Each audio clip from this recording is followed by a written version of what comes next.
नमस्कार दोस्तों, स्वागत है आप सभी का हमारे YouTube चैनल झारखंड दृष्टि में। दोस्तों, झारखंड उड़ान सीरीज में हम लोग झारखंड ज्योग्राफी के MCQs को सॉल्व करने का प्रयास कर रहे थे और इससे पहले कि हम लोगों ने इसके 9 लेक्चर्स को कंप्लीट कर लिया है।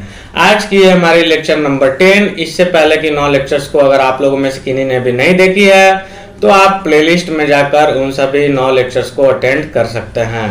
वीडियो स्टार्ट करने से पहले बता दूं, जो बच्चे इस चैनल पर नए हैं वो चैनल को सब्सक्राइब करके बेल आइकन को प्रेस कर ले ताकि आने वाली ऐसी इंपॉर्टेंट वीडियो की नोटिफिकेशन आपको मिलती रहे।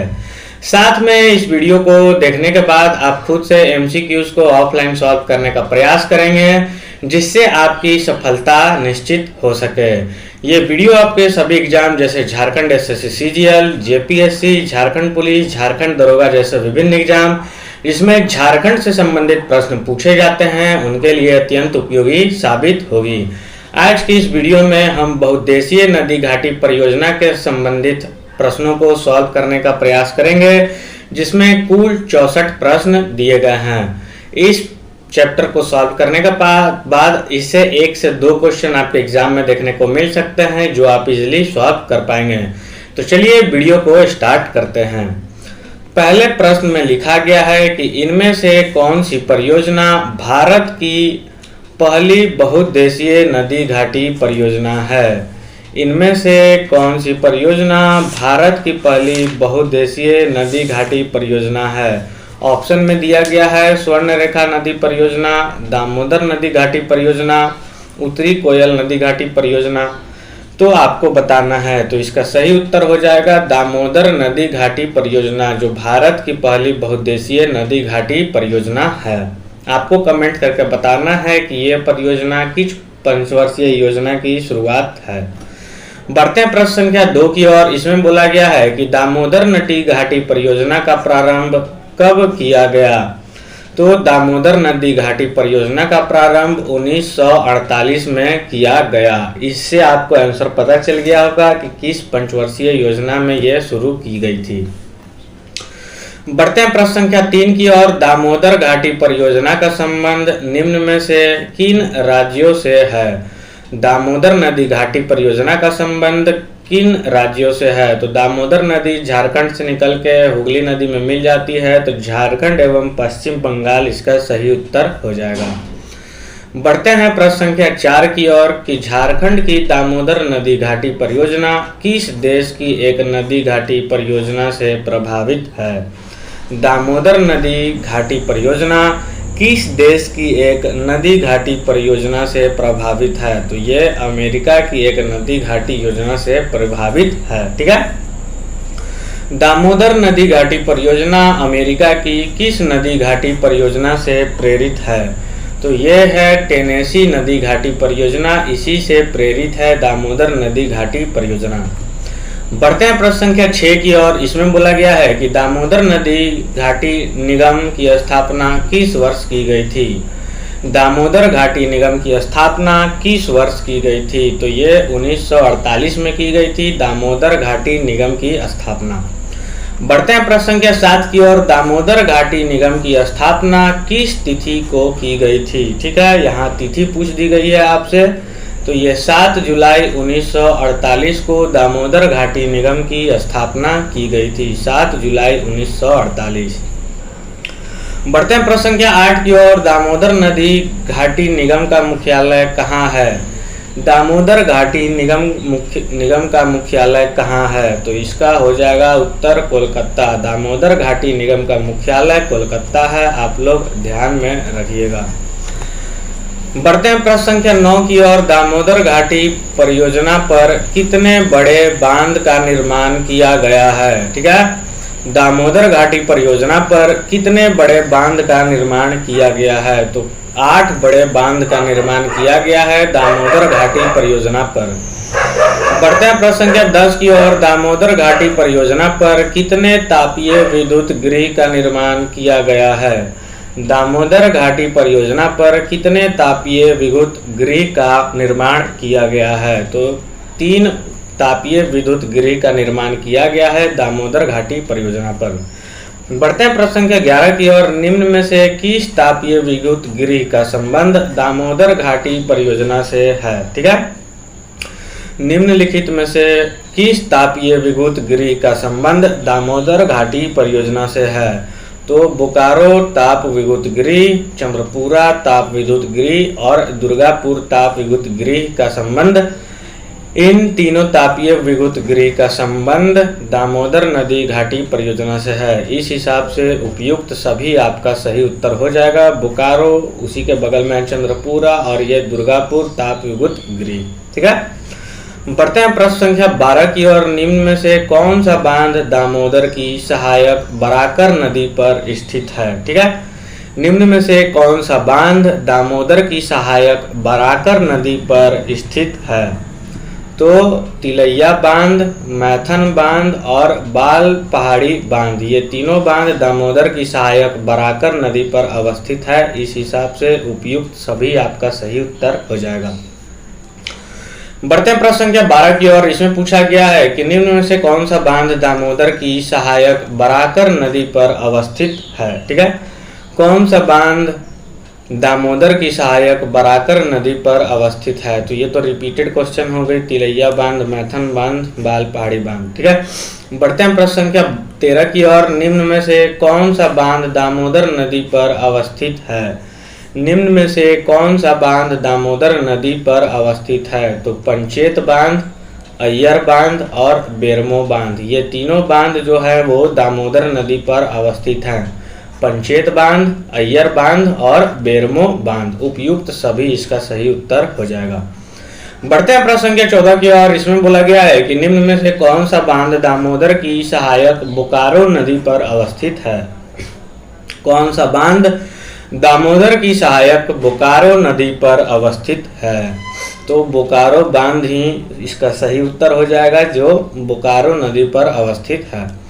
बढ़ते हैं प्रश्न संख्या 15 की ओर। इनमें से कौन सा बांध दामोदर की सहायक कोनार नदी पर अवस्थित है? तो कोनार नदी पर कोनार बांध अवस्थित है, जो दामोदर की सहायक नदी है। बढ़ते प्रश्न संख्या 16 की ओर। दामोदर घाटी परियोजना के अंतर्गत निर्मित एकमात्र अवरोधक बांध का नाम क्या है? एकमात्र अवरोधक बांध का नाम क्या है? तो ये दुर्गापुर बांध है, जो दामोदर घाटी परियोजना के अंतर्गत निर्मित एकमात्र अवरोधक बांध है। बढ़ते हैं प्रश्न संख्या 17 की ओर। इसमें बोला गया है तिलैया बांध इनमें से किस जिले में निर्मित है? तिलैया बांध इनमें से किस जिले में निर्मित है? तो इसका सही उत्तर हो जाएगा कोडरमा। तिलैया बांध कोडरमा जिले में निर्मित है। बढ़ते हैं प्रश्न संख्या 18 की ओर। इसमें बोला गया है कि तिलैया बांध का प्रारंभ किस वर्ष हुई थी? तिलैया बांध का प्रारंभ किस वर्ष हुई थी? तो 1953 में हुई थी तिलैया बांध का प्रारंभ। तिलैया बांध का जल ग्रहण क्षमता क्या है? अगला क्वेश्चन है तिलैया बांध का जल ग्रहण क्षमता क्या है? तो 984 स्क्वायर किलोमीटर तिलैया बांध की जल ग्रहण क्षमता है। बढ़ते प्रश्न संख्या 20 की ओर। कोनार बांध इनमें से किस जिले में निर्मित है? तो कोनार बांध हजारीबाग जिले में निर्मित है। और कोनार बांध की प्रारंभ कब हुई थी? तो ये भी जान लेते हैं। कोनार बांध की प्रारंभ जो है वो 1955 में हुई थी। और साथ ही तिलैया बांध की जल ग्रहण क्षमता यहाँ पे पूछी गई है। तो ये तो 984 अभी हम लोगों ने पढ़ा। ठीक है, बढ़ते प्रश्न संख्या 23 की ओर। इसमें बोला गया है कि मैथन बांध इनमें से किस जिले में निर्मित है? तो ये भी इंपॉर्टेंट क्वेश्चन है। ये धनबाद जिले में स्थित है आपकी मैथन बांध। अगला प्रश्न है मैथन बांध की प्रारंभ किस वर्ष हुई थी? तो मैथन बांध की प्रारंभ 1997 ईस्वी में हुई थी। और मैथन वहीं बात कर ले मैथन बांध की जल ग्रहण क्षमता की, तो 6293 वर्ग किलोमीटर मैथन बांध की जल ग्रहण क्षमता है। अगला प्रश्न है हमारा पंचेत बांध इनमें से किस जिले में निर्मित है? ठीक है, पंचेत बांध इनमें से किस जिले में निर्मित है? तो ये धनबाद जिले में निर्मित है पंचेत बांध। और इसकी जो प्रारंभ है वो 1959 ईस्वी में की गई थी। और साथ ही बात कर ले इसकी जल ग्रहण क्षमता की, तो 10,966 स्क्वायर किलोमीटर इसकी जल ग्रहण क्षमता है। ठीक है, तो आप बारी बारी से बांध को कॉपी में नोट्स बनाकर याद करने का प्रयास करेंगे, क्योंकि जब आप लिख देते हैं तो आपके दिमाग में वो चीज़ छप जाती है और उसे जब आप बार बार रिवाइज करेंगे तो आप भूलेंगे नहीं और एग्जाम में क्वेश्चन को इजीली टिक भी कर पाएंगे। तो आपको तैयारी ऐसे करनी है जैसे एक शॉट में आपका एग्जाम क्लियर हो जाए। बढ़ते हैं प्रश्न संख्या 29 की ओर। इसमें बोला गया है कि दामोदर घाटी परियोजना के तहत कुल कितने जल विद्युत गृह का निर्माण किया गया है।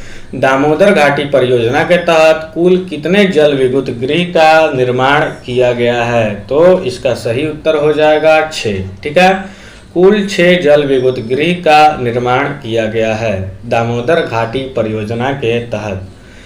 दामोदर घाटी परियोजना के तहत निर्मित जल विद्युत गृहों में कौन शामिल नहीं है, कौन शामिल नहीं है पूछा है आपसे, तो ऑप्शन देख लेते हैं। पंचेत ये शामिल है, बेरमो भी शामिल है, दुर्गापुर शामिल नहीं है और मैथन भी शामिल है। तो इस हिसाब से दुर्गापुर आपका सही उत्तर हो जाएगा। बढ़ते हैं प्रश्न संख्या 31 की ओर। दामोदर घाटी परियोजना के तहत लगभग कितने मेगावाट बिजली का उत्पादन किया जाता है। दामोदर घाटी परियोजना के तहत लगभग कितने मेगावाट बिजली का उत्पादन किया जाता है, तो 1200 मेगावाट का बिजली का उत्पादन किया जाता है दामोदर घाटी परियोजना के तहत। अगला क्वेश्चन है हमारा, दामोदर घाटी परियोजना से लगभग कितने हेक्टेयर भूमि पर सिंचाई की जाती है, तो दामोदर घाटी परियोजना के तहत 8 लाख हेक्टेयर भूमि पर सिंचाई की जाती है, आप लोग ध्यान में रखेंगे।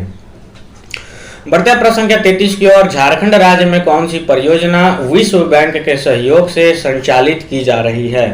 झारखंड राज्य में वह कौन सी परियोजना है जो वर्ल्ड बैंक के सहयोग से संचालित की जा रही है, तो स्वर्ण रेखा परियोजना है जो वर्ल्ड बैंक के सहयोग से संचालित की जा रही है। अगला क्वेश्चन है हमारा, स्वर्ण रेखा नदी परियोजना का प्रारंभ कब किया गया है, तो स्वर्ण रेखा नदी का परियोजना का प्रारंभ 1982-83 में किया गया है। बढ़ते हैं प्रश्न संख्या 35 की ओर। स्वर्ण रेखा नदी परियोजना से निम्न में से कौन सा राज्य लाभान्वित नहीं होता है। ठीक है, स्वर्ण रेखा परियोजना के तहत कौन सा राज्य लाभान्वित नहीं होता है, तो सही उत्तर हो जाएगा बिहार, क्योंकि झारखंड से तो ये निकलती हैं और उड़ीसा और पश्चिम बंगाल का ये परियोजना का भी लाभ उठाती है। बढ़ते हैं प्रश्न संख्या 36 की ओर। निम्नलिखित बांधों पर विचार करना है। उपयुक्त में किन बांधों का संबंध स्वर्ण रेखा नदी परियोजना से है। आपके पास ऑप्शन दिए गए हैं और आपको सही उत्तर चूज करना है। ठीक है, तो चांडिल बांध स्वर्ण रेखा परियोजना से संबंधित है। ठीक है, यहाँ पे कहीं चांडिल बांध है आपका पूर्वी सिंहभूम के पास। अगला है हमारा कोनार बांध, तो ये नहीं होगा। गोलू डी बांध तो ये होगा। ईचा बांध ये भी होगा और गाजिया बांध ये भी होगा। तिलैया बांध ये नहीं होगा, ये दामोदर नदी की बराकर नदी की बांध है। तो इस हिसाब से आपका सही उत्तर 1, 3, 4, 5 हो जाना चाहिए। तो 1, 3, 4, 5 आपके ऑप्शन बी में दिया गया है। चांडिल बांध, गोलूडी बांध, ईचा बांध और गाजिया बांध। बढ़ते हैं प्रश्न संख्या 37 की ओर। इसमें बोला गया है कि स्वर्ण रेखा नदी पर निम्न में से कौन से 2 बांध निर्मित किए गए हैं। वह कौन से 2 बांध हैं जो स्वर्ण रेखा नदी पर निर्मित किए गए हैं। तो अभी हम लोगों ने देखा चांडिल एवं गोलूडी जो 2 बांध है वो स्वर्ण रेखा नदी पर निर्मित किए गए हैं। बढ़ते हैं प्रश्न संख्या 38 की ओर। इसमें बोला गया है कि स्वर्ण रेखा की सहायक खरकई नदी पर निम्न में से कौन से 2 बांध निर्मित किए गए हैं। ठीक है, स्वर्ण रेखा की सहायक खरकई नदी पर कौन से 2 बांध निर्मित किए गए हैं, तो इसका सही उत्तर हो जाएगा ईचा तथा गाजिया। ठीक है, तो अगर हम झारखंड का मैप देखें तो खरकई नदी इधर से आती है और यहाँ आके ये स्वर्ण रेखा नदी में मिल जाती है। ठीक है, तो ईचा एवं गाजिया इसका सही उत्तर हो जाएगा, जो खरकई नदी पर बांध निर्मित है।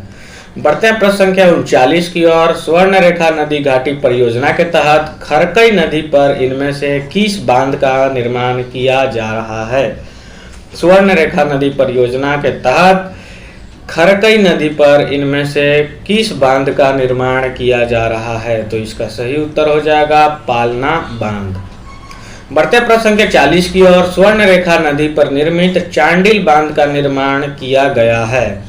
तो चांडिल बांध का निर्माण अभी मैंने आप लोगों को बताया कि खरकई नदी जो है, स्वर्ण रेखा नदी चांडिल बांध, तो चांडिल बांध इधर का इलाका हो जाएगा, पूर्वी सिंहभूम का इलाका हो जाना चाहिए मेरे हिसाब से। आप लोग कमेंट करके बताइएगा इसका सही उत्तर क्या होगा। इसमें थोड़ा सा कंफ्यूजन मुझे लग रहा है, क्योंकि चांडिल बांध इधर कहीं पूर्वी सिंहभूम के पास बनाया जा रहा है। बढ़ते हैं प्रश्न संख्या 41 की ओर। स्वर्ण रेखा नदी पर निर्मित गोलूडी बांध का निर्माण किया गया है। स्वर्ण रेखा नदी पर निर्मित गोलूडी बांध का निर्माण पूर्वी सिंहभूम में किया गया है। बढ़ते हैं प्रश्न संख्या 42 की ओर। इसमें बोला गया है कि खरकई नदी पर निर्मित ईचा बांध का निर्माण किया गया है।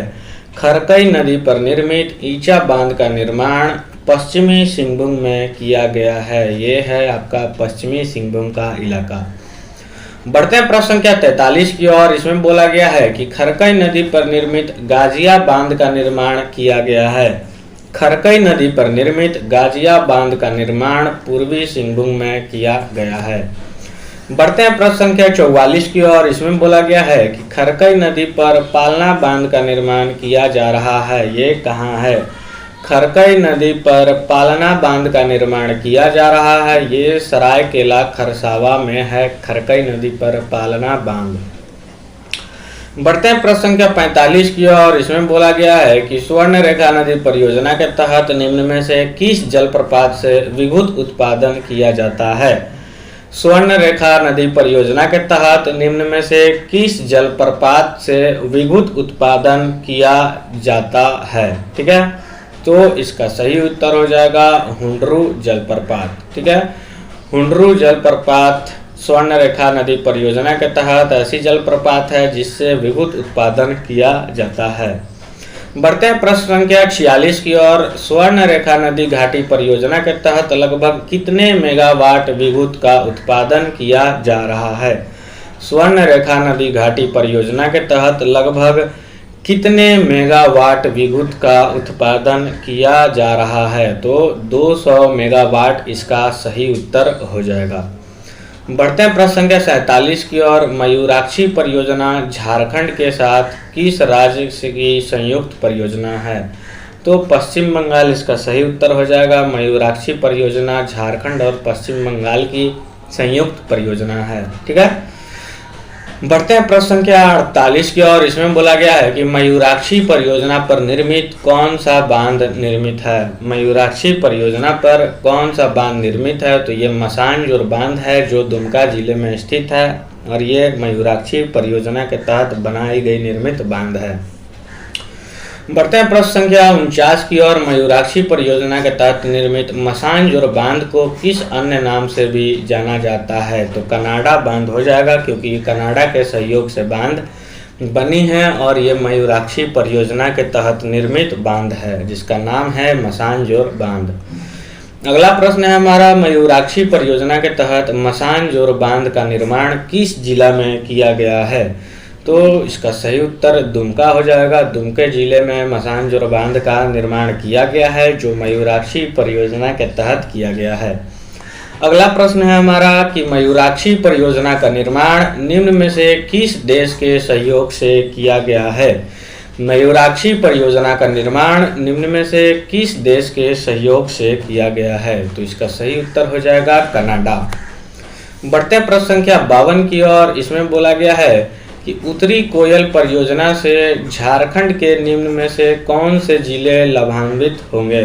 ठीक है, उत्तरी कोयल परियोजना से झारखंड के निम्न में से कौन से जिले लाभान्वित होंगे? तो ये पलामू और गढ़वा जिला हो जाएगा जो लाभान्वित होगा। ये है पलामू और गढ़वा जिले का इलाका। ठीक है, बढ़ते हैं प्रश्न संख्या 53 की ओर। इसमें बोला गया है कि कोयल कारो परियोजना में इनमें से किस नदी से संबंधित है। कोयल कारो परियोजना झारखंड के किस नदी से संबंधित है। तो दक्षिणी कोयल और कारो नदी से संबंधित है कोयल कारो परियोजना।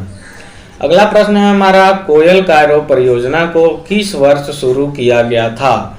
तो कोयल कारो परियोजना को 1974 ईस्वी में शुरू किया गया था। बढ़ते हैं प्रश्न संख्या 55 की ओर। इसमें बोला गया है कि कोयल कारो परियोजना को किस वर्ष बंद कर दिया गया। कोयल कारो परियोजना को 2003 में बंद कर दिया गया। अगला प्रश्न है हमारा 56, कोयल कारो परियोजना को बंद किए जाने का क्या कारण था। ठीक है, तो कोयल कारो परियोजना को बंद किए का कारण था आदिवासियों का विरोध। आदिवासियों का विरोध होने के कारण कोयल कारो परियोजना को बंद कर दिया गया। बढ़ते प्रश्न संख्या 57 की ओर। इसमें बोला गया है कि झारखंड की अमानत बराज परियोजना का संबंध किस जिले से है। तो झारखंड की अमानत बराज परियोजना का संबंध पलामू जिले से है। अगला प्रश्न है हमारा, अमानत नदी जो है वो उत्तरी कोयल की सहायक नदी भी है। ठीक है, तो इस परियोजना का संबंध पलामू जिले से है। रैसा जलाशय योजना का संबंध इनमें से किस जिले से है। रैसा जलाशय योजना का संबंध इनमें से किस जिले से है। तो ये रांची जिले से संबंधित है रैसा जलाशय योजना। अगला प्रश्न है हमारा प्रश्न संख्या 59, पंचखेरो जलाशय योजना का संबंध इनमें से किस जिले से है। पंचखेरो जलाशय योजना का संबंध इनमें से किस जिले से है। तो इसका सही उत्तर हो जाएगा गिरिडीह जिला। पंचखेरो जलाशय योजना का संबंध गिरिडीह जिले से है। अगला प्रश्न है हमारा, गुमानी बराज जलाशय परियोजना का संबंध इनमें से किस जिले से है। तो ये साहेबगंज और पाकुड़ का इलाका है। ये आपका उत्तरी पूर्वी भाग हो गया। साहेबगंज पाकुड़ इलाका का है, संथाल परगना क्षेत्र में आती है। तो उपयुक्त दोनों इसका सही उत्तर हो जाएगा क्योंकि गुमानी नदी यहीं से निकलती है। तो गुमानी बराज जलाशय परियोजना का संबंध साहेबगंज तथा पाकुड़ जिले से है। बढ़ते हैं प्रश्न संख्या 61 की ओर। इसमें बोला गया है कि अजय बराज परियोजना का संबंध इनमें से किस जिले से है। तो अजय बराज परियोजना का संबंध देवघर तथा जामताड़ा जिले से है। अजय नदी यहीं से निकलती है। देवघर दुमका गोड्डा यहाँ पे अजय नदी बहती है और देवघर जामताड़ा उपयुक्त दोनों इसका सही उत्तर हो जाएगा। बढ़ते प्रश्न संख्या 62 की ओर। राम रेखा जलाशय परियोजना का संबंध इनमें से किस जिले से है। राम रेखा जलाशय परियोजना का संबंध इनमें से किस जिले से है। तो गुमला और सिमडेगा दोनों जिले से संबंधित है राम रेखा जलाशय परियोजना। बढ़ते प्रश्न संख्या 63 की ओर। इसमें बोला गया है कि सुकरी परियोजना का संबंध इनमें से किस जिले से है। सुकरी परियोजना का संबंध इनमें से किस जिले से है। तो लोहरदगा जिले से है सुकरी परियोजना का संबंध। बढ़ते हैं इस सेट के लास्ट प्रश्न की ओर। और आप अगर अभी भी हमारे वीडियो में बने हुए हैं इसका मतलब आपको वीडियो पसंद आ रही है, और वीडियो पसंद आ रही है तो वीडियो को लाइक जरूर कर दें। आपकी एक लाइक हमारे लिए बहुत इम्पोर्टेंट है, इससे हमारी कॉन्फिडेंस बनी रहती है अगले लेक्चर बनाने की। तो चलिए बढ़ते हैं इस सेट के लास्ट प्रश्न की ओर। इसमें बोला गया है कि औरंगा परियोजना का संबंध इनमें से किस जिले से है। औरंगा परियोजना का संबंध इसमें से किस जिले से है। तो ये हो जाएगा पलामू जिला। ठीक है, लेकिन मुझे लातेहार भी ये लगता है, लेकिन आप कमेंट करके बताइएगा कि औरंगा परियोजना का संबंध इनमें से किस जिले से। हालांकि पलामू ही इसका होना चाहिए उत्तर, लेकिन चलिए ठीक है, आप लोग कमेंट करके ज़रूर बताइएगा। आज की ये वीडियो यहीं पे समाप्त होती है। वीडियो कैसा लगा जरूर बताएंगे कमेंट करके। अगर आपकी कोई क्वेरी है तो आप पूछ सकते हैं, मैं उसका रिप्लाई देने का कोशिश करूँगा। इस वीडियो को कंप्लीट कर लेने के बाद आप खुद से MCQs को PDF डाउनलोड करके सॉल्व करने का प्रयास करें, जिससे आपकी रिवीजन और अच्छी हो जाएगी और इस चैप्टर पे आपकी पकड़ और अच्छी बन जाएगी। इसके बाद ज्योग्राफी के 2 लेक्चर्स और आएंगे, उसके बाद आपकी ज्योग्राफी की सीरीज कंप्लीट हो जाएगी। मिलता हूँ फिर ऐसे इंपॉर्टेंट वीडियो के साथ, तब तक के लिए थैंक यू, धन्यवाद, बाय बाय, टेक केयर।